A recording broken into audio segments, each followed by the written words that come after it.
Thank you all for traveling to the White House for these really important discussions. We've just spent a long time together, and it was very interesting. This summit proudly displays to the world America's deep and lasting friendship with the Baltic nations. On behalf of the American people, thank you very much. And we are going to have another 100-year, very long and beautiful relationship. This is your 100th year of independence. Congratulations.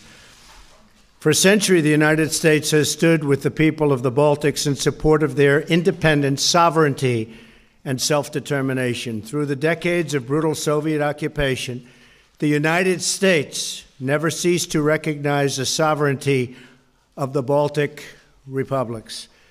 In our discussions today, I was proud to reaffirm America's commitment to the Wells Declaration of 1940 and the U.S. Baltic Charter of 1998.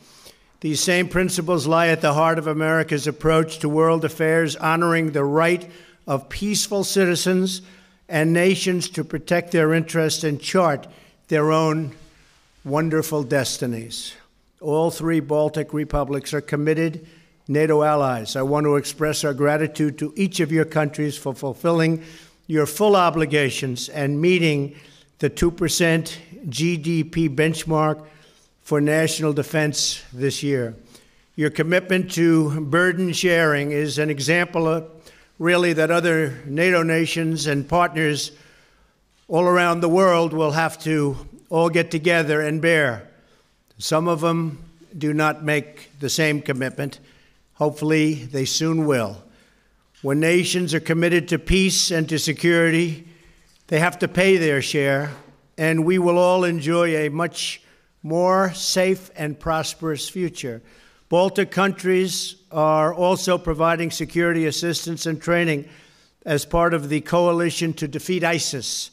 The coalition has liberated almost 100% of the territory once held by ISIS in Syria and in Iraq, and we will not rest until ISIS is gone. In economic matters, our cooperation continues to develop and grow, as you well know. We're excited about several new opportunities for collaboration, especially in science, medicine, and technology. Immediately following this summit, the Department of Commerce and the U.S. Chamber of Commerce will host a U.S.-Baltic Business Summit to expand mutual trade and investment between our nations. And they're all looking forward to seeing you. The Baltic countries remain a key market for U.S. aircraft, automobiles, machinery, and medical equipment, and we welcome increased bilateral trade with all three nations based on the principle of fairness and reciprocity. Finally, we are enhancing our cooperation on energy security.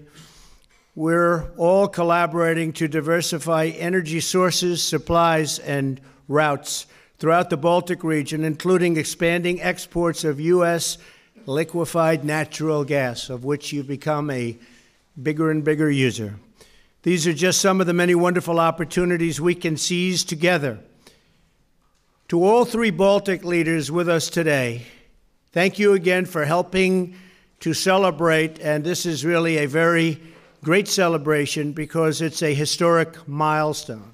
Our friendship will continue to grow closer, and our cooperation will continue to bring about the greater security and prosperity for our citizens. And you have done terrific jobs as leaders, as presidents of your countries. And we tell you that for your citizens, we are there for you. As we begin the next 100 years of our partnership, the Baltic republics can trust the United States will remain a strong, proud, and loyal friend and ally. Thank you very much.